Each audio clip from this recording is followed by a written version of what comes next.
Street. The government had 9 years in opposition to come up with a decent plan for lifting our economy and driving it ahead into the future. They had 9 years to come up with a prescription that might have been innovative, that might have given some of these people opposite Mr. Speaker something to talk about. As it is, they have nothing to say. And so what we are getting is cliche upon cliche. Sam Lotoainga gave a speech that was so full of cliches and so lacking in substance, it was an embarrassment. That's right. And what we have here from this government is a vacuum where its economic policy ought to be. Right. We have a complete vacuum, and after 9 years of sitting around with nothing to do except think up how they might run the country if they were given the opportunity to do so, they couldn't come up with anything other than the same old prescription, the same old failed policies of the 1990s. Sell state assets, drive wages down, provide tax cuts for the wealthy, and then hope and pray.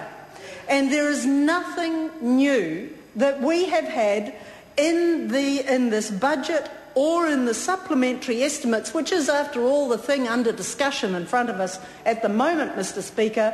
We haven't had one new idea out of this government on which we could base some hope for the future. A cycleway doesn't count.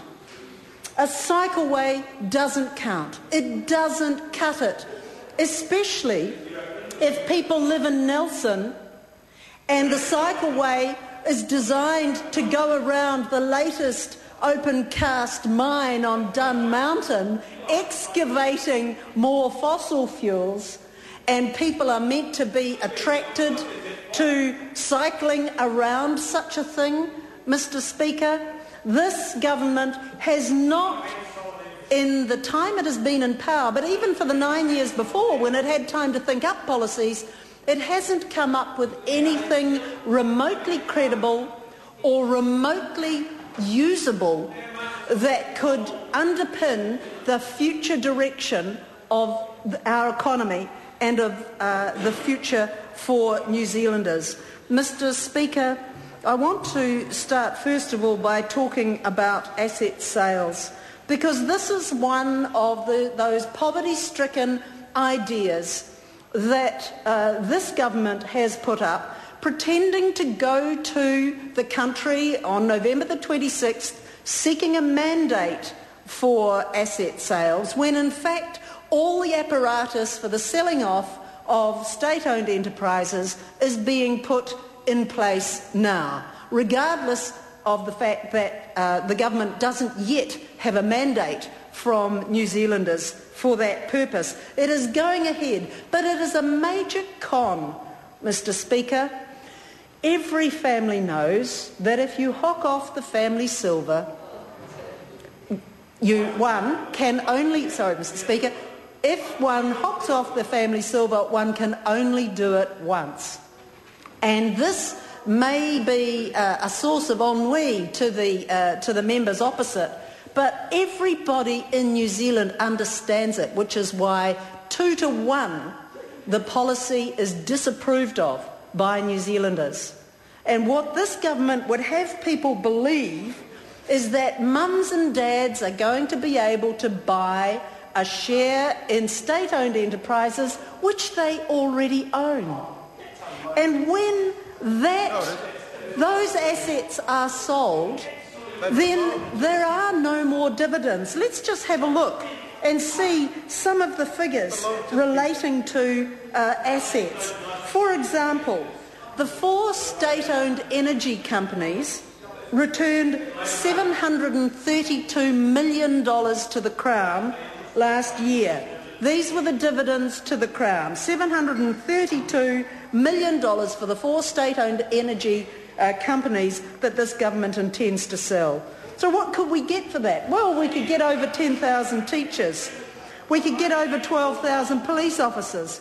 Or we could get 33,000 hip replacements. Or we could get 69, nearly 70,000 university placements. We could get a lot for that. So why would we sell lucrative state-owned assets? Why would we sell them when they will inevitably go into foreign ownership? Why would we sell those assets when they are good earners and when those dividends can be placed into interests that benefit New Zealanders? Mr. Speaker, the Acting Treasury Secretary himself stated that the growth forecasts in the budget are too optimistic. This is part of the con of this government, that good times are just around the corner. We just heard the previous member say that. Good times are just around the corner. And on top of that, here is a way to get there. Every New Zealand family can come up with $4,000 and buy some shares in state-owned assets which they already own as taxpayers. Now, where are people going to get that money? When I look at the families who are struggling to get by in Nelson, Mr. Speaker, and there are many of them, Nick Smith doesn't talk to them, but I do. And when I see those families who are struggling to get by, they are not the mums and dads who can afford to buy shares in a state-owned enterprise. They cannot afford to buy those shares. If they are contributing to KiwiSaver, as the member opposite interjects, then that is as much as they can do, and it would be better if they were saving there. So why would they have to pay twice?